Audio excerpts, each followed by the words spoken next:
Bom, bom pessoal, eu estou aqui hoje para falar para vocês um pouco da comunidade de depressão e ansiedade no Facebook, sobre depressão, que é uma doença que assola não só a grande parte da população brasileira, como grande parte da população mundial. Primeiro, é necessário entender o que vem a ser depressão, diferenciar depressão de tristeza. Bom, a gente sabe que a nossa personalidade ela reage com estímulos externos. A gente fica feliz, por exemplo, quando recebe uma notícia boa, assim como ficamos tristes quando recebemos uma notícia ruim. Não necessariamente ficar triste, ficar para baixo, significa depressão. A depressão ela é um quadro patológico que é fechado um diagnóstico por um profissional da área da saúde, geralmente um psiquiatra, podendo ser também um psicólogo, um psicanalista, que se baseia num referencial teórico. Esse referencial teórico pode ser tanto o CID-10 quanto o DSM-4. CID é uma sigla que quer dizer Código Internacional de Doenças. 10 porque é a 10ª atualização. A ciência está sempre sofrendo atualizações, né? E DSM é a sigla em inglês que quer dizer Manual de Estatística para Transtornos de Doenças Mentais. Quinto, porque é a 5ª atualização. Bom, em primeiro lugar, é preciso saber diferenciar os níveis de depressão. Existe o transtorno depressivo leve, também chamado de transtorno depressivo menor. Existe o transtorno de depressivo moderado e o transtorno de depressivo maior. Como é que funciona tudo isso? Bom, os sintomas básicos do transtorno depressivo menor são os seguintes.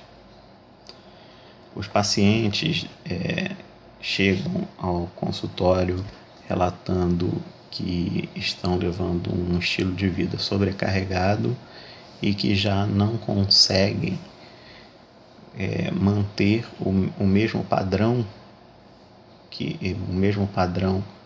de pique, né, que tinha anteriormente.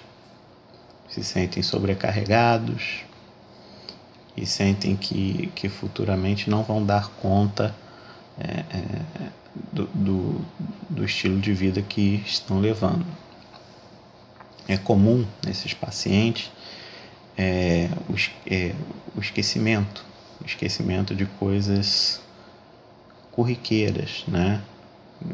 Como não saber onde colocou a chave, o esquecimento de objetos de uso corriqueiro, não saber onde colocou a chave da casa, não saber onde colocou a chave do carro, não saber onde colocou o caderno, no caso de ser um estudante. Lembrando que a depressão ela atinge todas as idades, desde da infância até a terceira idade. Bem, outra questão do transtorno depressivo leve, além do cansaço, são alguns sintomas psicossomáticos, né? Geralmente dores de cabeça, que podem ser desde leve até mais forte, pontadas na cabeça, e também podem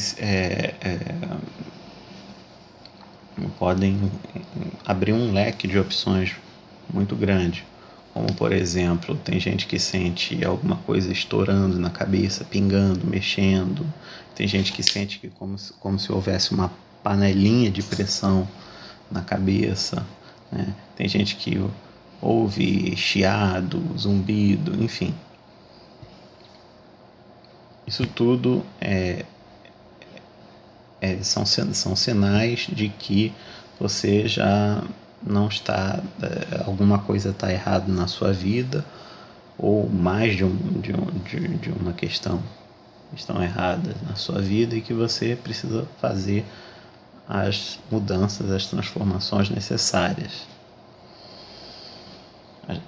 A gente sabe que nem sempre isso é possível no mundo de dificuldade que nós estamos hoje. Nem sempre é possível assim de imediato, mas também não vamos entrar muito no mérito dessa questão. Vamos falar um pouco agora do transtorno depressivo moderado. O transtorno depressivo moderado, basicamente, ele tem todas as características do transtorno depressivo leve ou menor, né? Só que com um pouco mais de exacerbação. Por exemplo, pacientes que estão em estado de transtorno depressivo moderado, eles, apesar de frequentar ao trabalho ou à faculdade, eles tendem a faltar mais ao trabalho e à faculdade. No caso de faculdade ou de ensino médio fundamental, as notas tendem a ser mais baixas. Os esquecimentos se tornam mais corriqueiros, se tornam mais frequentes, né? E também os sintomas psicossomáticos também se tornam às vezes mais exacerbados, né?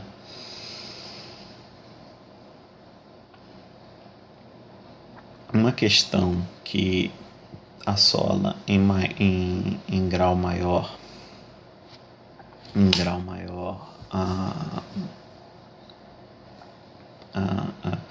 as pessoas com transtorno depressivo moderado são as distorções perceptivas e cognitivas.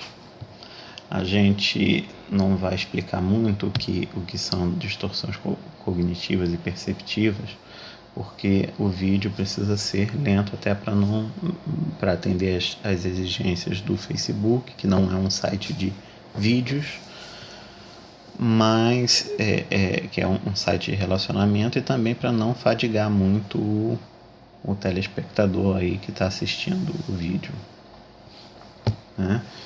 Então, distorção perceptiva, por exemplo, para ilustrar de forma simples o que é uma distorção perceptiva. Por exemplo, eu conheço duas pessoas que são amigas, e uma foi passar de uma semana a 15 dias na casa da outra, e essa pessoa que foi para a casa da outra amiga não gosta de ovo, tem horror ao ovo, né? E essa amiga colocou o ovo em um copo, e ela de alguma forma marcou qual era aquele copo na cabeça dela. Depois de muito tempo, aquele copo, o ovo foi fritado, deram um fim no ovo, e o copo foi lavado. Outras pessoas beberam água no copo, beberam refrigerante, e essa pessoa, quando a amiga serviu a ela nesse copo com ovo que ela marcou, ela virou para a filha e disse: fulana está de sacanagem comigo. Ela colocou esse suco no copo no copo que estava com ovo, porque ela sabe que eu não gosto de ovo. É uma coisa meio complicada. Isso compromete o relacionamento da pessoa portadora da depressão, da depressão moderada, em relação compromete os níveis de relacionamento, né? Os níveis de relacionamento, até mesmo porque as pessoas, a vida hoje em dia é muito corrida, é muito complicada, é muito difícil. As pessoas estão correndo para tentar arrumar dinheiro, para pagar suas contas. Ninguém está preocupado com a neurose do outro, com as distorções perceptivas e cognitivas do outro, né? Poxa, por que alguém esqueceu essa vassoura aqui e eu caí? Botaram a vassoura de propósito aqui para eu cair de sacanagem. Não colocaram vassoura de propósito para cair de sacanagem. Alguém esqueceu ali. A gente sabe quando o caso é feito premeditado, proposital, e quando as pessoas que estão em volta convivendo com o indivíduo portador da depressão sabem. Só quem não sabe diferenciar é o próprio, né? Sabem quando é de caso pensado e quando é uma coisa proposital. Mas esses indivíduos tendem muitas vezes a distorcer as coisas que se falam, até mesmo que se falam ou que se fazem, né? Porque a autoestima deles está baixa, a autoestima deles se encontra baixa, né? E isso se torna comum, né? Se torna mais comum no transtorno depressivo moderado, embora ela já apareça no transtorno depressivo leve.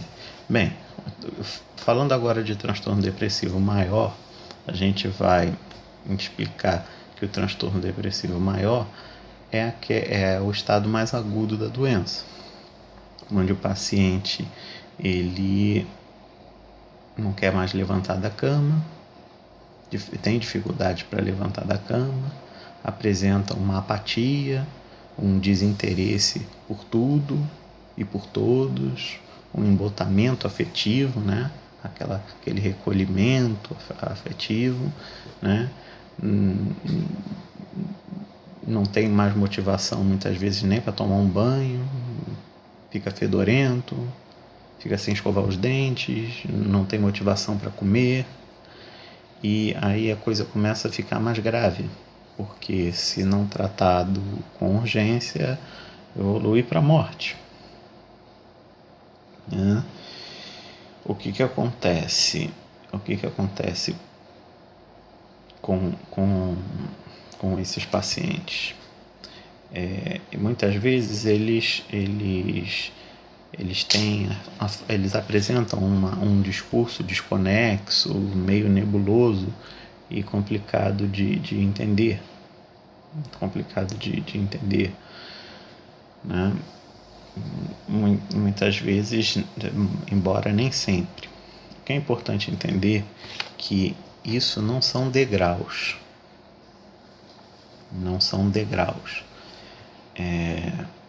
que começa no transtorno depressivo menor, passa para o moderado até chegar ao maior. Não necessariamente. A pessoa pode ter de repente um súbito surto de transtorno depressivo maior, assim como pode desenvolver um transtorno depressivo leve ou moderado e ficar nisso toda a vida, nunca atingir um transtorno depressivo maior. Isso porque por trás dessas doenças envolve um patrimônio genético.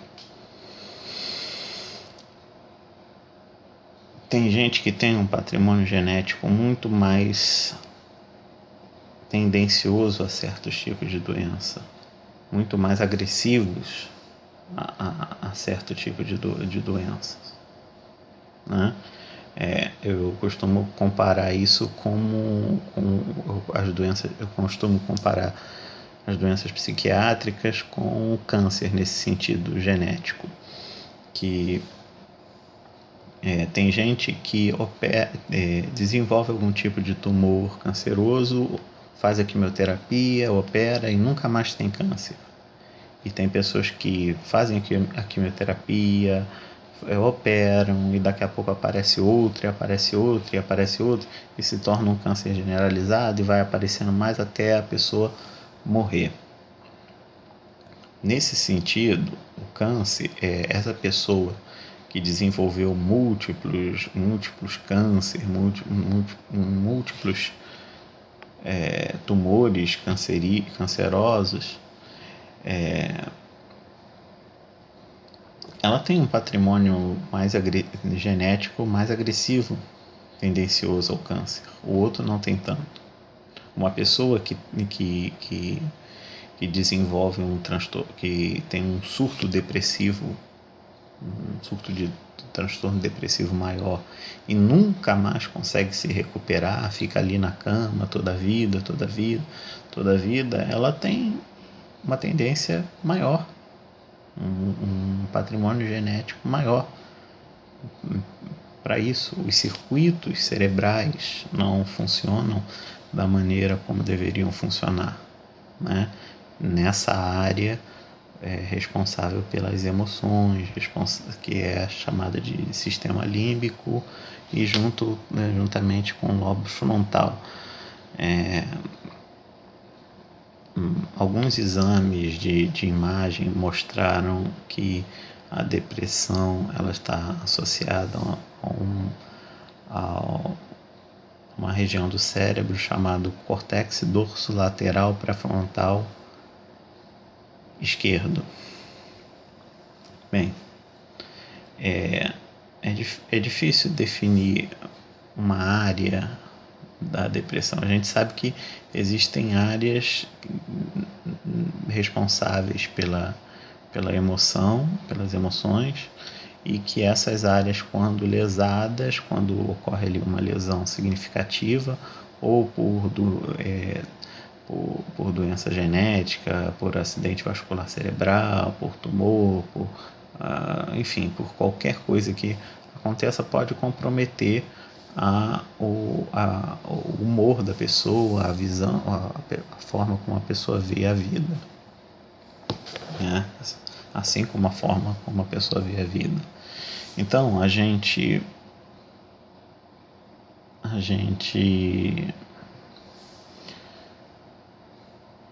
tentou, o que eu tentei passar para vocês aqui é que a ideia simples e sucinta da depressão. Também é comum na depressão o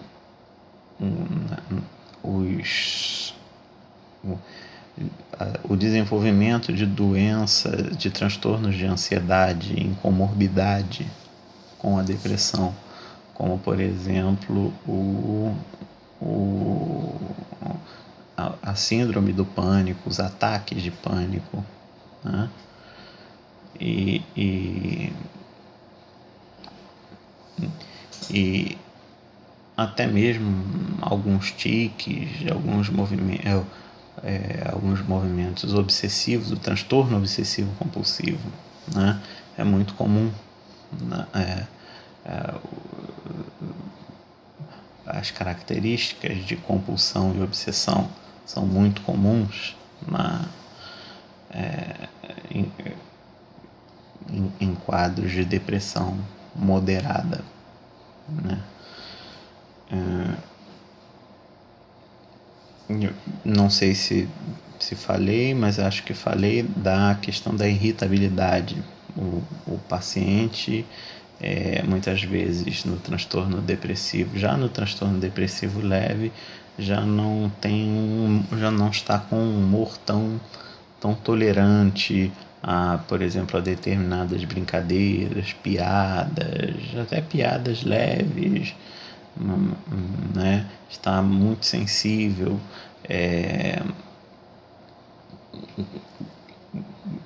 qualquer coisa que se fale com ele é motivo para explosão e show de grosseria, de ofensas, enfim. Bom, eu tentei passar de uma forma sucinta e eu acho que consegui ajudar vocês de alguma forma. Você que está dentro de uma condução, muitas vezes que já está nesse processo de depressão, que ainda não está em tratamento, mas que se identificou com algum, ou que não está em tratamento, mas que se identificou com algumas das características que foram descritas por mim aqui nesse vídeo, procure um psicólogo, procure um psiquiatra, comece já um tratamento.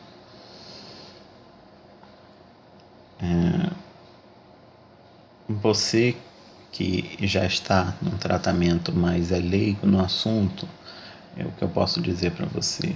Quando você estiver fazendo alguma coisa na direção de um carro, dentro de uma condução, e do nada tiver uma aceleração cardíaca, né, que é descrito em linguagem científica, tecnicista, como ataques de pânico, como taquicardia. Lembre-se que não tem nada a ver com o seu coração. Você precisa procurar talvez um terapeuta cognitivo comportamental para tentar reverter esse quadro. Também é comum, já desde do transtorno depressivo leve, as dificuldades, as alterações no sono, né? Pessoas que relatam que têm dificuldade de dormir. Isso exacerba mais no transtorno depressivo moderado, e no transtorno depressivo maior o sono já está uma coisa complicada, né?